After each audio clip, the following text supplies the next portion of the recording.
Hi guys, आज से हम म्यूचुअल फंड सीरीज स्टार्ट करने जा रहे हैं एंड ये इस सीरीज की पहली वीडियो है। म्यूचुअल फंड अपने आप में बहुत बड़ा टॉपिक है एंड इसे समझना उतना ही ज्यादा जरूरी है। सो अगर आप भी वेल्थ जनरेट करना चाहते हो, करोड़पति बनना चाहते हो, तो आपको म्यूचुअल फंड में इन्वेस्ट करना चाहिए। बट हम किस म्यूचुअल फंड में इन्वेस्ट करें, क्योंकि इंडिया में 1000 से भी ज्यादा म्यूचुअल फंड है, तो हम किस म्यूचुअल फंड को चुने? वेल, हम इसी चीज को डिस्कवर करेंगे इस प्लेलिस्ट में। प्लेलिस्ट की शुरुआत हम बिल्कुल बेसिक से करेंगे कि म्यूचुअल फंड्स क्या होते हैं। देन हम देखेंगे कि म्यूचुअल फंड्स को कैसे एनालाइज करना चाहिए एंड देन मैं आपको सिखाऊंगा कि बेस्ट म्यूचुअल फंड्स को कैसे पिक करना है। So I am Ashutosh Singla, founder and CEO of Finlight, and I welcome you all in video 1 of Mutual Fund Playlist. So let's get started.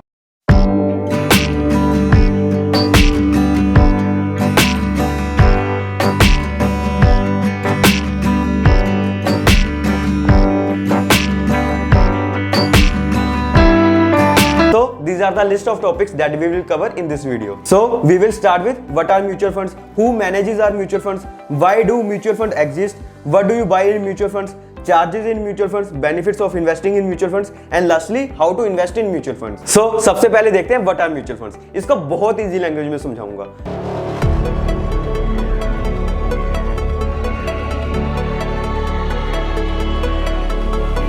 सो आपको याद है जब हम छोटे बच्चे थे एंड हमें बैट खरीदना होता था एंड एक बैट अराउंड 500 रुपीज के आसपास आता था एंड हमारे पास इतने पैसे नहीं होते थे कि हम जाके बैट खरीद लाएं। तो उस टाइम हम क्या करते थे, हम पैसे कंट्रीब्यूट करते थे एंड कंट्रीब्यूट करके बैट को खरीदते थे। सिमिलरली मुझे याद है कि जब मैंने स्कूल में साइंस प्रोजेक्ट बनाना था सोलर फैन, तो उसके ऊपर टोटल 600 रुपीज खर्चा होना था एंड मेरे पास इतने पैसे नहीं थे। तो मैंने क्या किया था, मैंने 4 लोगों की टीम बनाई थी एंड सबने 150 रुपीज ईच कंट्रीब्यूट किया था उस प्रोजेक्ट को बनाने के लिए। बट अभी आप सोच रहे होंगे कि मैं ये सब आपको क्यों बता रहा हूँ। एक्चुअली ये सब एग्जांपल आपको म्यूचुअल फंड समझने में हेल्प करेंगी। म्यूचुअल फंड भी कुछ इसी टाइप है। हम सब अपना पैसा म्यूचुअल फंड में डालते हैं एंड म्यूचुअल फंड हमारे बिहाफ पे उन पैसों को stocks, bonds and other market instruments में इन्वेस्ट करता है एंड यहाँ हम म्यूचुअल फंड में कितना भी पैसा इन्वेस्ट कर सकते हैं। So what are mutual funds? Mutual मतलब मैनी पीपल एंड फंड्स मतलब पूल ऑफ मनी। मतलब जब बहुत सारे लोग मिलकर अपना पैसा इन्वेस्ट करते हैं तो वो एक पूल ऑफ मनी बन जाता है एंड उस पूल ऑफ मनी को हम म्यूचुअल फंड बोलते हैं एंड म्यूचुअल फंड देन हमारे बिहाफ पे अलग अलग जगह पे उन पैसों को इन्वेस्ट करता है। देखो,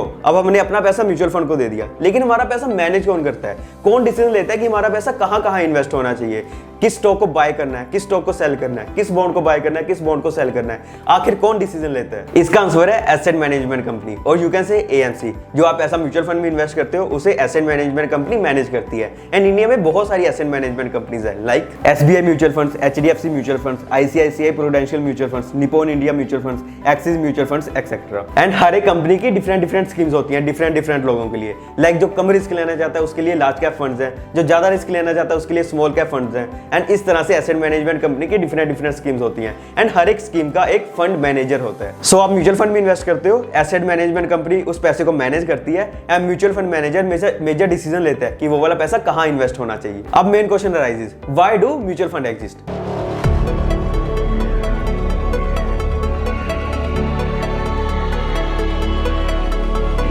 देखो, हम अपना पैसा म्यूचुअल फंड में इन्वेस्ट करते हैं एंड म्यूचुअल फंड हमारे भी यहाँ पे वो वाला पैसा stocks, bonds and other market instruments में इन्वेस्ट करता है। लेकिन इन सब चीजों में तो हम खुद से भी कर सकते हैं ना, तो म्यूचुअल फंड की जरूरत क्यों पड़ी? देखो, ये सच है कि हम खुद से स्टॉक्स में इन्वेस्ट कर सकते हैं, बॉन्ड्स में इन्वेस्ट कर सकते हैं, लेकिन हमें ये नहीं पता कि किस स्टॉक को बाय करना है, किस स्टॉक को सेल करना है, कब बाय करना है, कब सेल करना है। It requires a lot of hard work. Plus आपको टेक्निकल एनालिसिस सीखनी पड़ेगी, फंडामेंटल एनालिसिस सीखनी पड़ेगी इन सब चीजों के लिए। So you don't have knowledge to invest in stocks, that's why mutual funds की जरूरत पड़ी। सेकेंडली, मान लो आपने ये सब चीज सीख ली, टेक्निकल सीख लिया, फंडामेंटल सीख लिया, लेकिन काम यही खत्म नहीं होता। आपको प्रॉपर टाइम देना पड़ेगा स्टॉक्स की रिसर्च करने के लिए। बट मे बी आप जॉब कर रहे हो या फिर कॉलेज में स्टडी कर रहे हो, तो आपके पास टाइम ना हो स्टॉक्स की रिसर्च करने के लिए, तो आप खुद के बेसिस पे स्टॉक्स में इन्वेस्ट नहीं कर सकते। दैट्स व्हाई म्यूचुअल फंड की हमें जरूरत पड़ी। एंड अगर आप म्यूचुअल फंड में इन्वेस्ट करते हो तो आपको कुछ टाइम नहीं देना पड़ेगा स्टॉक्स की रिसर्च करने के लिए। Mutual fund manager will do it for you. बस आपको हर महीने म्यूचुअल फंड में इन्वेस्ट करना है एंड इसमें 5 मिनट से भी कम टाइम लगता है। मींस आपको हर महीने 5 मिनट से भी कम टाइम चाहिए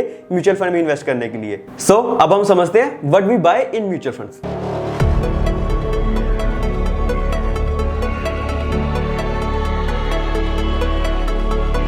देखो जब आप स्टॉक्स में इन्वेस्ट करते हो तो आपके पोर्टफोलियो में शेयर्स आते हैं एंड शेयर्स का एक शेयर प्राइस भी होता है। वैसे ही जब आप म्यूचुअल फंड में इन्वेस्ट करते हो तो आपके पास यूनिट्स आती हैं एंड हर एक यूनिट का एक NAV होता है जिसे हम कहते हैं नेट एसेट वैल्यू। सो शेयर्स को आप यूनिट से कंपेयर कर सकते हो एंड शेयर प्राइस को NAV से।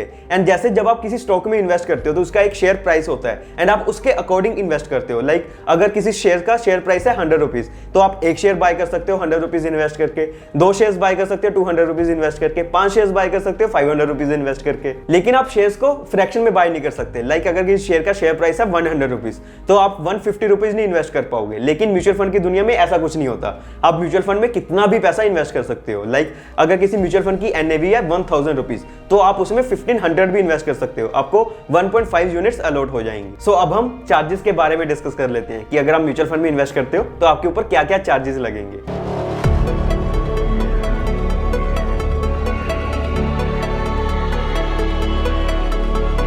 तो म्यूचुअल फंड में इन्वेस्ट करने पे आपको 3 टाइप्स के चार्जेस लगेंगे। First one is expense ratio, second one is stamp duty and third one is exit load. Let's first discuss expense ratio. देखो हर एक म्यूचुअल फंड को अपने मैनेजर्स को फीस देनी पड़ती है, उसके डिस्ट्रीब्यूशन चार्जेस होते हैं, मार्केटिंग फीस होती है एंड यही सब एक्सपेंस को कवर करने के लिए म्यूचुअल फंड हमारे ऊपर एक्सपेंस रेशो चार्ज करता है एंड ये एक्सपेंस रेशो हमारे ऊपर डेली बेसिस पे लगती है। फॉर एग्जाम्पल मान लो किसी म्यूचुअल फंड की एक्सपेंस रेशो है 1% एंड एक साल में 365 डेज होते हैं तो हर दिन आपके ऊपर 1% डिवाइडेड बाय 365 इतनी एक्सपेंस रेशो लगेगी। मान लो आपने किसी म्यूचुअल फंड में 1 लाख रुपीज इन्वेस्ट किया एंड ऑन डे 1 आपका पोर्टफोलियो 1,100,000 रुपीज हो गया तो आपके पास एक्चुअल में 1,100,000 रुपीज नहीं है। इसके ऊपर अभी एक्सपेंस रेशो चार्ज होगी, that is 1% divided by 365 into 1,100,000 which is equal to 2.74 rupees. So on day 1 आपकी पोर्टफोलियो वैल्यू 1,100,000 रुपीज नहीं होगी, उसकी एक्चुअल वैल्यू होगी 1,100,000 minus 2.74 which is equal to 1,97.26 rupees. So इस तरह से एक्सपेंस रेशो चार्ज होती है। अब सेकंड चार्ज की ओर बढ़ते हैं, that is stamp duty. Stamp duty is the tax imposed on sale और purchase of any asset and 0.005% होता है इन्वेस्टमेंट वैल्यू का। एंड ये वाला चार्ज 1 जुलाई 2020 से लगना शुरू हुआ है, उससे पहले ये वाला चार्ज नहीं लगता था म्यूचुअल फंड्स के ऊपर। सो अगर आप किसी म्यूचुअल फंड में 1 लाख रुपीज इन्वेस्ट करते हो तो स्टैंप ड्यूटी कुछ इस टाइप से कैलकुलेट होगी, 1 lakh into 0.005% which is equal to 5 rupees. अब हमारा थर्ड चार्ज है एग्जिट लोड। बेसिकली ये वो वाला चार्ज है अगर हम किसी म्यूचुअल फंड से एक पर्टिकुलर टाइम पीरियड से पहले एग्जिट करते हैं। It can be 1%, 2% depending on the mutual fund. For example ये फंड है quant small cap fund direct plan growth, इसका एग्जिट लोड है 1% if redeemed with in 1 year. Means अगर आप अपना इन्वेस्ट किया हुआ पैसा एक साल से पहले ही निकाल लेते हो तो आपके ऊपर 1% चार्ज होगा इस फंड के द्वारा। सो ये थे सारे तरह के चार्जेस जो कि म्यूचुअल फंड आपके ऊपर चार्ज करता है। अब हम नेक्स्ट टॉपिक की ओर बढ़ते हैं, that is benefits of investing in mutual fund.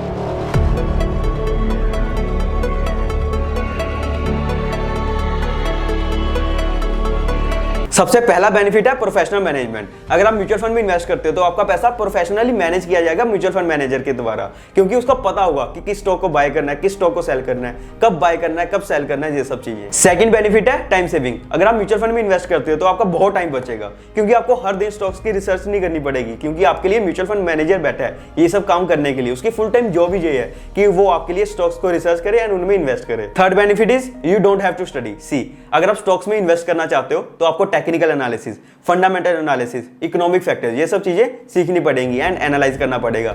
लेकिन अगर आप म्यूचुअल फंड में इन्वेस्ट करते हो तो आपको ये सब चीजें सीखने की जरूरत नहीं एंड ना ही करने की जरूरत है, क्योंकि म्यूचुअल फंड मैनेजर को ये सब चीजें आती हैं। सो ये है सारे बेनिफिट्स। होप आपको सब कुछ समझ में आ गया होगा। अब बढ़ते हैं नेक्स्ट टॉपिक की ओर, जो है how to invest in mutual.